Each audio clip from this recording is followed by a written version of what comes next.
La journée mondiale de la population, une population qui s'accroît à une vitesse vertigineuse. Plusieurs manifestations ont été organisées pour commémorer cette journée.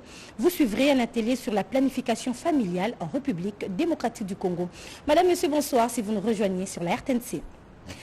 Un monde de 8 milliards vers un avenir résilient pour tous, exploiter les opportunités et garantir les droits et les choix pour tous. Thème de la journée mondiale de la population célébrée ce 11 juillet à travers le monde. En République démocratique du Congo, l'ambassade de la Grande-Bretagne a organisé une table ronde avec les organisations de la société civile et autres partenaires œuvrant dans la santé sexuelle et reproductive. Ceci afin de réfléchir sur la question de la planification familiale en République démocratique du Congo. Un reportage signé Jean-Pierre Ndolo.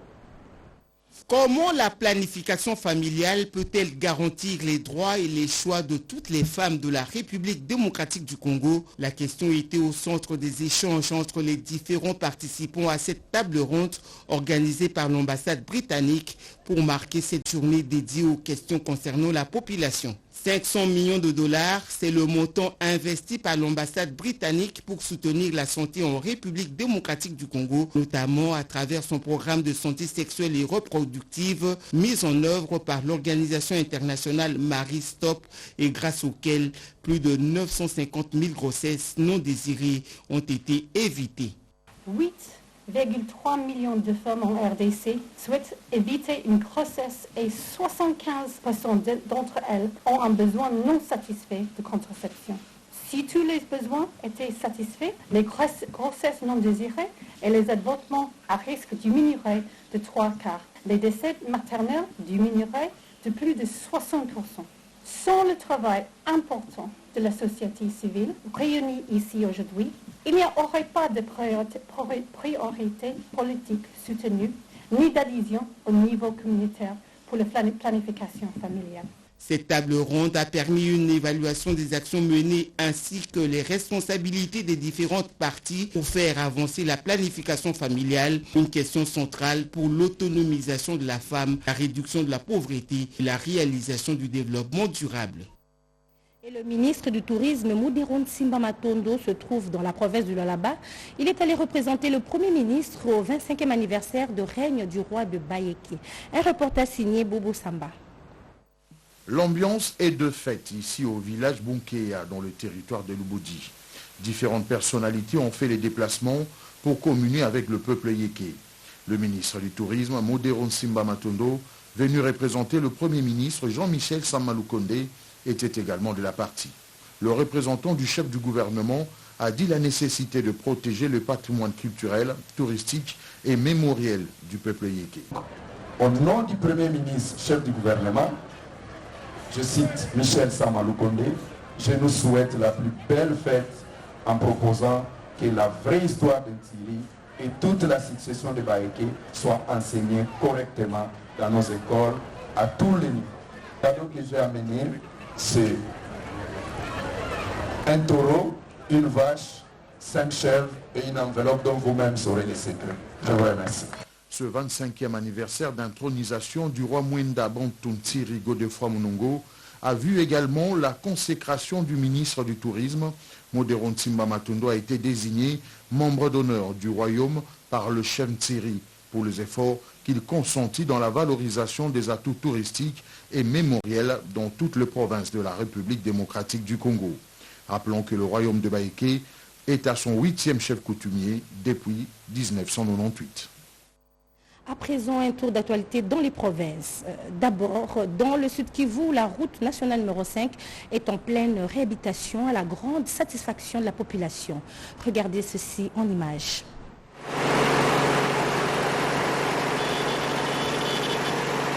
Les travaux de construction du pont provisoire de Tianda en Ngezi sur la RN5 ont été lancés le jeudi 7 juillet. Ces ponts de 25 tonnes et 15 mètres de portée vient d'être lancé par l'Office des routes Sud Kivu pour servir de déviation en amont du pont Tianda, groupement de Karongo. C'est en chefferie de Ngweshi, en territoire de Walungu, sur la RN5, tronçon routier Bukavu-Kamanyola. Ce pont métallique va servir de déviation pendant la construction du pont définitif en béton armé qui sera construit sur ce site. Ces travaux sont situés au point kilométrique 25 du Bukavu et sont financés par le FONER sous la mission de contrôle du BTC. Vu le danger que courent les usagers de cette route, le trafic doit être interrompu sur cet ouvrage écroulé. Or, la coupure du trafic exige la reprise sur la déviation. Prévu pour une durée de 15 jours hors intempéries, l'Office des routes ira au-delà suite aux difficultés rencontrées sur le chantier. Il y a des riverains, des propriétaires de terrain, et ils veulent qu'on puisse leur expliquer dans des conditions qui sont un peu trop compliquées. Bon, je pense qu'avec l'autorité, on fait confiance à l'autorité provinciale, je crois qu'il faudra intervenir. Aujourd'hui, l'Office des routes jette cet ancien pont à la place de celui de la MONUSCO qui traîne jusqu'à présent sans suite favorable. Restons dans la province du Sud-Kivu pour parler cette fois-ci de la cohésion et du renforcement de l'unité nationale dans cette partie de la République démocratique du Congo. L'Association pour la solidarité nationale des motocyclistes du Congo, à son amour qui ASBEL en sigle, dans le contexte actuel, et surtout en cette période de l'agression de notre pays par la guerre du M23, nous soutenons l'initiative diplomatique initiée par son Excellence, Monsieur le Président de la République démocratique du Congo, Félix Antoine Tshisekedi Tshilombo, chef de l'État, et appelle aux communautés à vivre en paix mutuelle, l'harmonie sociale, l'amour du prochain, la fraternité et la solidarité de soutenir les forces royalistes, les FARDC. Appuyer les messages de paix et de cohésion sociale lancés par son Excellence, Monsieur le ministre d'État, ministre des Infrastructures et Travaux publics, Alexis Kisaro Mouvouni, soucieux de voir la République démocratique du Congo en paix, avec toutes les communautés et d'autres compatriotes qui ont lancé leur soutien aux FARDC contre l'agression par les M23. Aux motocyclistes d'éviter toute forme de manipulation des ennemis de la paix, prévenir les risques de tensions dans le secteur des transports par taxi-moto et à travers la promotion de la cohésion sociale et du dialogue social. Aux communautés internationales et surtout à l'Union africaine, de sortir sous silence face à cette agression répétitive et appuyer son Excellence, Monsieur le Président de la République démocratique du Congo, Félix Antoine Tshisekedi Tshilombo, chef de l'État, dans ses démarches diplomatiques pour mettre fin à cette agression. À la jeunesse d'éviter surtout de s'enrôler dans les groupes armés et avoir la culture de dénoncer tout mouvement suspect tendant à compromettre la paix sociale dans nos communautés. Fermée depuis 2020 suite à la résurgence de la pandémie du coronavirus, la frontière entre la province du Kasaï central et celle de Lunda Norte est réouverte. Un reportage signé par l'RTNC Kananga. Regardez. L'ouverture de la frontière anglo-congolaise au niveau des Kalambambouji a été constatée ce samedi 9 juillet 2022 par le gouverneur Ernest Mwangala de Lunda Norte en Angola et John Kabeya Shikai du Kasaï central en République démocratique du Congo. Pour Mwangala Ernest, il s'agit de la concrétisation et de la reprise des relations de bon voisinage interrompues malencontreusement par la pandémie Covid-19 en 2020. Je suis venu lui transmettre le message relatif à l'ouverture de la cérémonie d'ouverture qui s'est réalisée dans la frontière de Lufu, côté RDC, et Louva, côté angolais. Parce que c'était un ordre donné par nos chefs d'ouvrir ces frontières-là. Et nous sommes venus aujourd'hui pour, comme je viens de le dire, le saluer, le voir pour la première fois. Et deuxièmement, constater si réellement la frontière est réellement ouverte. Pour sa part, John Kabeya Shikai, c'est l'occasion de donner suite favorable à la demande de sa population qui considère avec raison que cette frontière est une porte ouverte pour l'épanouissement socio-économique du Kassai central et de tout l'espace Grand Kassai. Moi, j'étais déterminé pour faire cette route et assister à l'ouverture de la frontière de la République démocratique du Congo avec la République d'Angola, parce que le message a été lancé par le ministre de l'Intérieur depuis la semaine passée. J'étais venu pour officialiser cette ouverture de la frontière. Voilà, du 29 juin au 5 juillet 2022, la foire internationale de Ndola en Zambie a réuni plusieurs pays. La République démocratique du Congo a été représentée à ses assises par les membres du gouvernement provincial du Haut-Katanga et de l'Agence nationale de développement ainsi que de l'entrepreneuriat congolais. Suivez cela dans ce reportage. De développement de l'entrepreneuriat congolais, que dirige le directeur général Ezekiel Bidoya, a marqué sa présence à la 56e édition de la foire internationale de Ndola. Le directeur provincial de l'ANADEC au Katanga, Narcisse Kaozi, a conduit la délégation de sa structure à cette édition d'échanges commerciaux dont le stand a fait l'objet de la visite du vice-gouverneur du Haut-Katanga, de 2 ministres de commerce extérieur du Haut-Katanga et du Lualaba, ainsi que du ministre zambien de l'économie. Ils ont tous pris connaissance de l'accompagnement de l'ANADEC par la formation et l'information aux porteurs des projets et aux PME et de son appui dans le secteur de l'employabilité par l'entrepreneuriat. Notre temps fort de l'ANADEC à la foire de Ndola est l'exposé du directeur provincial à la conférence organisée par le ministère zambien de l'économie. Les techniques légales pour favoriser les échanges commerciaux entre entrepreneurs congolais et zambiens, tel est le thème développé par Narcisse Kaozi, directeur provincial de l'ANADEC au Katanga. Nous avons, au nom de monsieur le directeur général de l'ANADEC, nous avons fait une présentation sur l'écosystème entrepreneurial de la République démocratique du Congo. Et puis nous avons présenté quelques techniques légales qui peuvent permettre les échanges entre les entrepreneurs de la République sœur de la Zambie et les entrepreneurs de la RDC. La visite du président zambien Hakainde Hichilema a sanctionné cette foire. Et l'ISTEM Kindu a un nouveau bâtiment et une bibliothèque moderne. L'inauguration est intervenue le week-end dernier par le secrétaire général à l'enseignement supérieur et universitaire. Dans la foulée, une pierre a été posée pour la construction des nouveaux auditoires. Un résumé avec Edith Chala. Se trouvant à Kindu au Maniema, le secrétaire général à l'enseignement supérieur et universitaire a procédé à la pose de la première pierre des travaux de construction d'un autre bâtiment qui sera construit selon les normes internationales et qui va abriter les auditoires de l'Institut supérieur des techniques médicales ISTEM Kindu. Pour marquer cette cérémonie d'un cachet spécial, le secrétaire général Ndibukapuku Deli a planté un arbre sur les terrains de l'ISTEM Kindu. Celui-ci a été imité par le gouverneur de province Haï et de tous les membres du corps académique de la province du Maniema. Cette pose de la première pierre s'inscrivait dans la suite de l'inauguration du bâtiment des étudiants de l'ISTEM Kindu.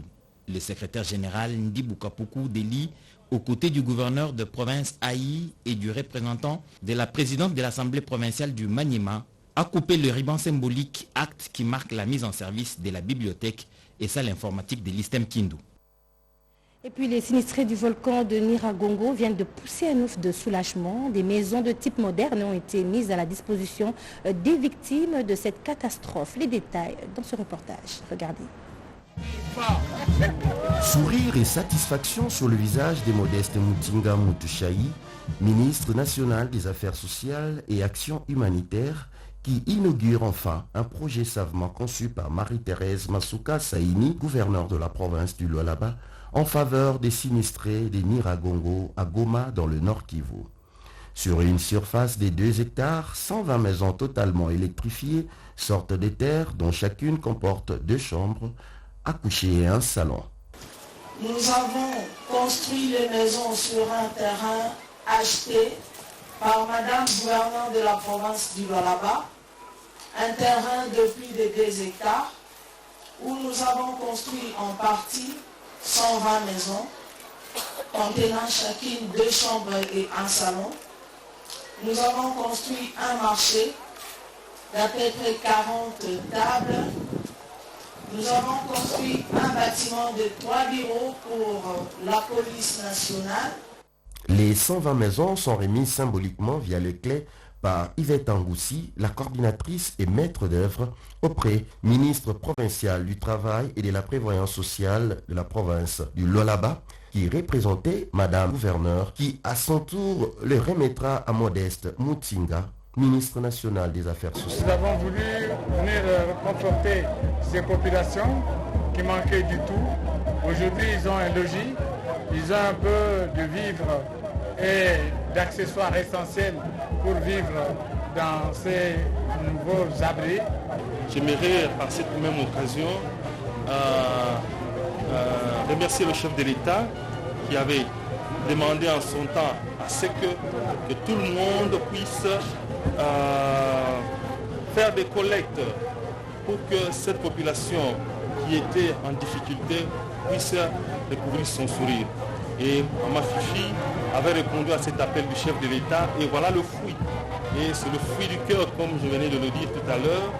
Et c'est ici l'occasion de la féliciter pour ce geste à l'endroit de la population du Nord Kivu. Autre chose à présent, les avocats du barreau de la Tchopo seront dans les tout prochains jours au banc de l'école sur la déontologie professionnelle. Propos du bâtonnier Jean-Aubin Kamba à l'occasion du 54e anniversaire du barreau congolais. Images et commentaires.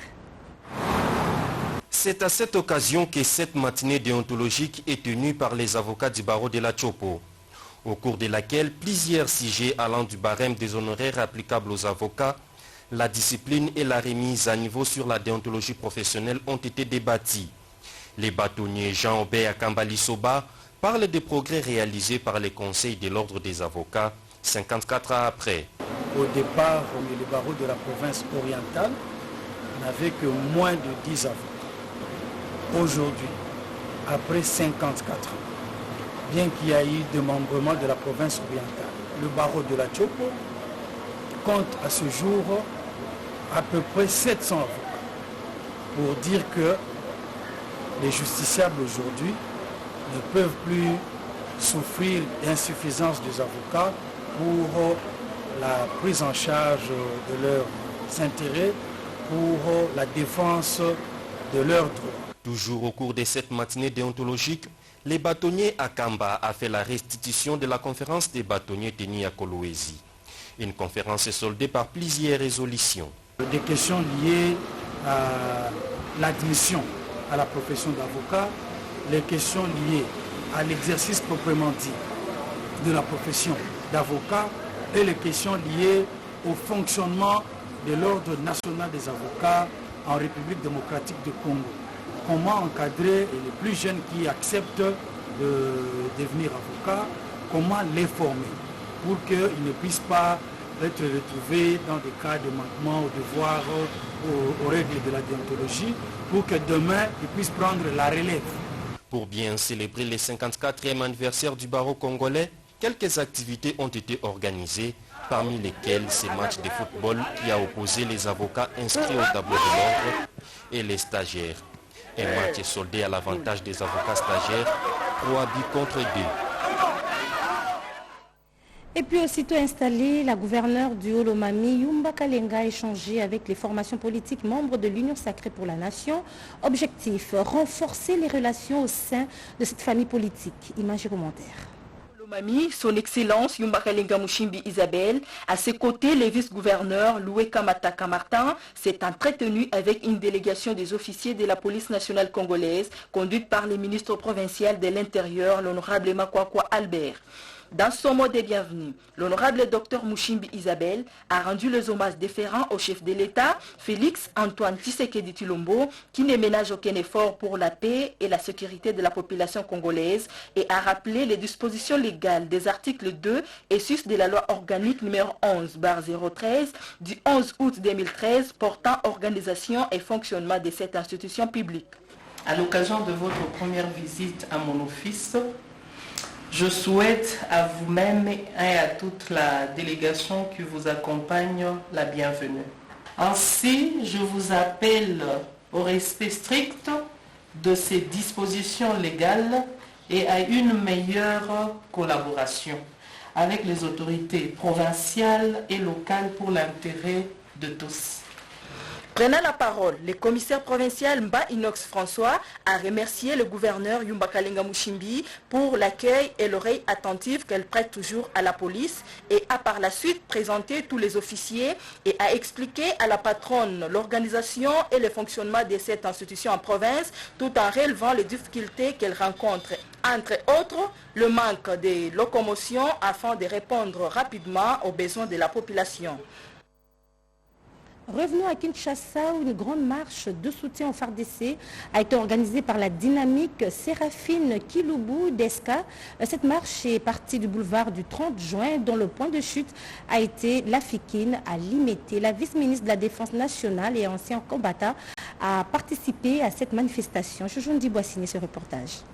Le combat pour le rétablissement de la paix dans l'est du pays poursuit son bonhomme de chemin avec la dynamique Séraphine Kiloubou dite DESCA. C'est dans cette optique qu'une grande marche de soutien au chef de l'État et aux forces armées de la RDC a été organisée le samedi. Partie de la commune de Massina à 8h30, cette grande marche a mis le cap sur la foire internationale de Kinshasa, Fikine, en passant par le boulevard du 30 juin et la place de l'échangeur dans la commune de Limete. La vice-ministre de la Défense nationale, Séraphine Kiloubou, a rappelé aux membres de la DESCA le devoir patriotique de se resserrer le main autour du commandant suprême des FARDC et de la PNC, Félix Antoine Tshisekedi Tshilombo, pour vaincre l'ennemi. Elle a souhaité aussi la descente des femmes sur le terrain pour la prise en charge alimentaire de nos vaillants militaires au front. Le moment tant attendu pour le peuple congolais de se mobiliser est arrivé. Le président de la République, dans son adresse à la nation du 30 juin 2022, a fait appel à chacun de nous de considérer l'intégrité de notre territoire comme une question vitale pour laquelle nous n'admettrons ni transaction ni compromission. Rappelons que c'est pour la deuxième fois que la DSK organise la marche des soutiens au chef de l'État et au FARDC depuis les débuts des hostilités dans l'est du pays. La première était dans la ville de Kikwit, dans la province d'Ikwilu.